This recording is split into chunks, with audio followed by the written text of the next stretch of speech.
Halo teman-teman, Assalamualaikum warahmatullahi wabarakatuh. Kembali lagi dengan Pojok Curhat. Jadi pada kesempatan kali ini saya akan bahas nih hal-hal yang sebenarnya terlihat seperti positif, tapi kalau kita lakukan secara over gitu ya, jadinya malah bayar itu ilfil teman-teman.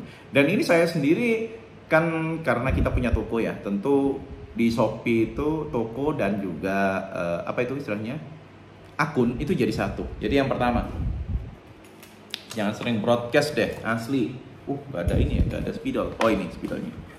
Jangan sering broadcast, yang pertama. Broadcast. Oke, broadcast ini gimana? Broadcast ini kan adalah salah satu fasilitas yang sebenarnya disediakan oleh Shopee. Mungkin marketplace lain juga menyediakan ya. Tapi di Shopee itu disediakan dan satu minggu itu sebenarnya dikasih kesempatan satu kali. Tapi seringkali gini teman-teman ya. Kalau kita dikasih broadcast, kita itu rasanya, terutama yang ini ya, yang jualan ya, seperti saya ya.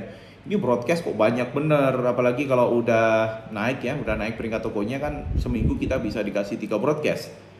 Saya terus terang ya dan jujur, fasilitas ini nggak saya gunakan teman-teman. Kenapa? Karena banyak dari respon, ya mungkin kalau dari follower toko saya sih ada sekitar 50 ribuan ya, 50 ribu sampai dengan 60 ribu. Yang balesin paling nggak ada 10 orang sih, nggak ada 10 orang, tapi 10 orang itu saya anggap mereka itu ada pelanggan loyal. Kalau mereka terganggu, otomatis akan dinonaktifkan nih teman-teman. Nonaktifkan. Dan ini kerugian besar bagi kita ya, benar-benar kerugian kita. Boleh teman-teman broadcast, boleh teman-teman memberikan informasi, tapi kalau bagi saya sih ya mungkin sebulan sekali aja ya, jangan tiap minggu, apalagi seminggu 2 kali. Benar-benar itu benar-benar mengganggu teman-teman. Saya sendiri kalau pernah belanja ya ke sebuah toko, lalu toko tersebut broadcast, sekali saya biarkan, 2 kali saya biarkan. Tapi kalau udah seminggu bisa 2-3 kali, langsung saya nonaktifkan. Dan otomatis kalau udah kita nonaktifkan, kita nggak akan pernah lagi tahu tuh status dari toko itu seperti apa. Bahaya ini ya, nggak usah pakai broadcastan, bener-bener nggak usah teman-teman ya, nggak usah dikasih broadcast. Yang kedua ini seringkali ya hal yang menurut kita itu bagus tapi mengganggu para buyer itu berkaitan dengan ini teman-teman. Apa itu istilahnya ya? Menanyakan. Nah ini menanyakan gimana ya? Karena kadang gini teman-teman ya, ada kan pelatihan-pelatihan di luar sana yang istilahnya menanyakan gimana produk kita, minta testi loh teman-teman. Udah saya ambil gampangnya minta testi ya, ini minta testi. Menurut kita bagus ya, memang benar. Kalau semakin banyak testi di toko kita itu kan makin bagus, toko kita terlihat makin istilahnya, makin terpercaya, makin jadi langganan orang banyak. Tapi kalau kita minta testi, ya mohon maaf karena tidak semua orang itu suka dengan hal-hal yang seperti ini. Ada baiknya kalau memang bayarnya nggak mau ngasih testi, ya sudah, dibiarkan aja. Bahkan gini teman-teman, kadang kita memberikan hadiah gitu ya, itu kan biar bayarnya itu mau ngasih testi, ngasih penilaian bagus. Ternyata enggak. Kalau saya sih pemberian hadiah itu enggak sih teman-teman. Yang ketiga, pemberian hadiah.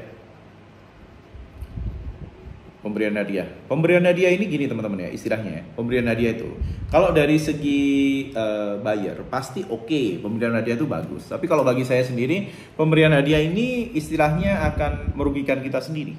Yang pasti setelah kita berikan hadiah, buyer itu kalau kedepannya beli lagi, dia akan mengharapkan hadiah yang sama teman-teman. Padahal mungkin hadiah yang kita berikan itu karena memang scrap produk ya, mungkin ya, produk yang sudah lama dari toko kita nggak laku, terus kita bingung buangnya gimana, mau dibuang kok sayang, akhirnya kita berikan kepada buyer-buyer kita yang loyal sebagai hadiah. Tapi kenyataannya ya kalau udah kita kasih hadiah, ke depan minta lagi kok, seringkali kayak gitu ya teman-teman ya. Itu aja sih, kalau dari saya sih tiga hal ini yang menurut kita bagus. Kalau broadcast ini nggak bagusnya ada di sisi buyer. Minta testi ini nggak bagusnya juga ada di sisi buyer. Lalu untuk pemberian hadiah ini nggak bagusnya ada di sisi kita ya teman-teman. Kalau kita nggak bener-bener perhatian, nggak bener-bener bagus dalam istilahnya menghitung besaran hadiahnya itu seperti apa, bukannya untung, malah kita nanti akan kebebanan teman-teman. Belum lagi asumsi dari buyer kita, oh kalau saya beli 2 gitu nanti pasti akan dapat akan dapat hadiah ataupun juga dapat diskon. Kalau bagi saya sih udah jualan itu aja.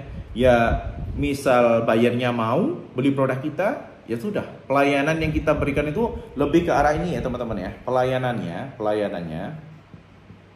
Yang pertama adalah chat. Nah, ini chat ini berkaitan dengan seberapa cepat kita merespon pertanyaan dari calon-calon buyer kita. Yang kedua pengiriman.